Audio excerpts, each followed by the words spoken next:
Hi ನಮಸ್ಕಾರ, ಕಮಲ ಸಂಚಿಗೆ ಸ್ವಾಗತ. ನಾನು ಪ್ರಸಾದ್. ಬೆಂಗಳೂರಿನ ಪ್ರತಿಷ್ಠಿತ ವೈದ್ಯ ಲೋಕವನ್ನೇ ಬೆಚ್ಚಿ ಬೀಳಿಸಿದ ಘಟನೆ ಇದು. ಹೊರಗೆ ನೋಡಲು ಮೇಡ್ ಫಾರ್ ಈಚ್ ಅದರ್ ಎನ್ನುವಂತಿದ್ದ ವೈದ್ಯ ದಂಪತಿಗಳ ಬದುಕಿನಲ್ಲಿ ರಕ್ಷಕನಾಗಬೇಕಾದ ಪತಿಯೇ ಭಕ್ಷಕನಾಗಿ ಬದಲಾಗಿದ್ದ.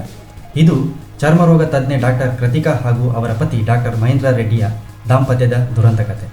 ಮೇ 26, 2024 ಅದ್ದೂರಿಯಾಗಿ ಮದುವೆಯಾದಾಗ ಕೃತಿಕಾಳಿಗೆ ಗೊತ್ತಿರಲಿಲ್ಲ ತಾನು ಕಟ್ಟಿಕೊಳ್ಳುತ್ತಿರುವುದು ಗಂಡನನ್ನಲ್ಲ, ಸಾಕ್ಷಾತ್ ಯಮನನ್ನ ಎಂದು. ಮದುವೆಯಾದ ಆರಂಭದಲ್ಲಿ ಎಲ್ಲವೂ ಚೆನ್ನಾಗೇ ಇತ್ತು. ಆದರೆ ಮಹೇಂದ್ರನಿಗೆ ಪತ್ನಿ ಕೃತಿಕಾ ಬಾಲ್ಯದಿಂದಲೂ ಎದುರಿಸುತ್ತಿದ್ದ ಅನಾರೋಗ್ಯದ ಸಮಸ್ಯೆ ತಿಳಿಯುತ್ತೆ. ನನ್ನ ಬಳಿ ವಿಷಯ ಮುಚ್ಚಿಟ್ಟು ಮದುವೆಯಾಗಿದ್ದಾರೆ ಎಂಬ ಸಿಟ್ಟು ಅವನಲ್ಲಿ ಕುದಿಯಲಾರಂಭಿಸುತ್ತೆ. ಆದರೆ ಅಸಲಿ ಕಾರಣ ಅದೊಂದೇ ಆಗಿರಲಿಲ್ಲ, ಹತ್ಯೆಗೆ ಕಾರಣವಾದ ಆಪ್ತ ಸ್ನೇಹ. ಮಹೇಂದ್ರ ರೆಡ್ಡಿಗೆ ಕೇವಲ ಪತ್ನಿಯ ಅನಾರೋಗ್ಯದ ಮೇಲೆ ಸಿಟ್ಟಿರಲಿಲ್ಲ, ಬದಲಾಗಿ ಆತನಿಗೆ ಇತರ ಮಹಿಳಾ ವೈದ್ಯರ ಜೊತೆಗಿದ್ದ ಅತಿಯಾದ ಸಲುಗೆ ಹಾಗೂ ಸ್ವೇಚ್ಛಾಚಾರದ ಬದುಕು ಮುಖ್ಯವಾಗಿತ್ತು. ತನ್ನ ರಂಗಿನಾಟದ ಬದುಕಿಗೆ ಪತ್ನಿ ಕೃತಿಕಾ ಅಡ್ಡಿಯಾಗುವಂತೆ ಕಂಡರೂ ಅವಳನ್ನು ದಾರಿಯಿಂದ ಸರಿಸಲು ಆತ ರೂಪಿಸಿದ್ದು ಒಂದು ಪಕ್ಕಾ ಸ್ಕೆಚ್. ವೈದ್ಯಕೀಯ ಜ್ಞಾನವನ್ನೇ ಅಸ್ತ್ರವನ್ನಾಗಿ ಮಾಡಿಕೊಂಡ ಮಹೇಂದ್ರ ತನ್ನ ಪತ್ನಿಯ ಪ್ರಾಣ ತೆಗೆಯಲು ಆರಿಸಿಕೊಂಡಿದ್ದು ಒಂದು ಪಕ್ಕಾ ಸ್ಕೆಚ್.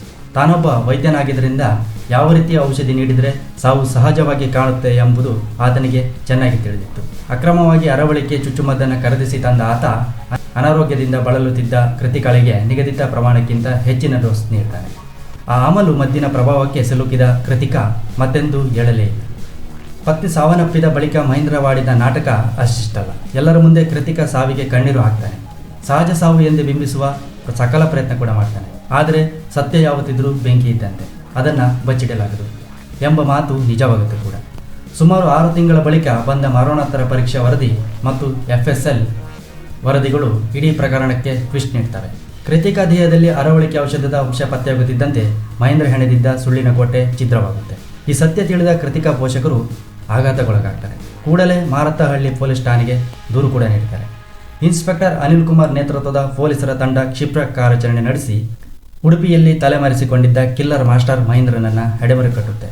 ತನಿಖೆ ವೇಳೆ ಆತನ ಲಂಪಟತನದ ಇನ್ನಷ್ಟು ಕರಾಳ ಮುಖಗಳು ಅನಾವರಣಗೊಳ್ಳುತ್ತವೆ. ಕೇವಲ ಒಬ್ಬರಲ್ಲ, ಹಲವು ಮಹಿಳಾ ವೈದ್ಯರೊಂದಿಗೆ ಆತನ ಅನೈತಿಕ ಸಂಬಂಧ ಹೊಂದಿದ್ದ ಎಂಬ ಆಘಾತಕಾರಿ ಸಂಗತಿ ಬಯಲಿಗೆ ಕೂಡ ಬರುತ್ತೆ. ಇದೀಗ ಪೊಲೀಸರು ಬರೋಬ್ಬರಿ 3700 ಪುಟಗಳ ಬೃಹತ್ ದೋಷಾರೋಪ ಪಟ್ಟಿಯನ್ನು ನ್ಯಾಯಾಲಯಕ್ಕೆ ಸಲ್ಲಿಸಿದ್ದು, ಪತ್ನಿಯನ್ನೇ ಕೊಂದ ಪಾಪಕ್ಕೆ ಮಹೇಂದ್ರನಿಗೆ ಶಿಕ್ಷೆ ಅನುಭವಿಸುವುದು ಖಚಿತವಾಗಿದೆ.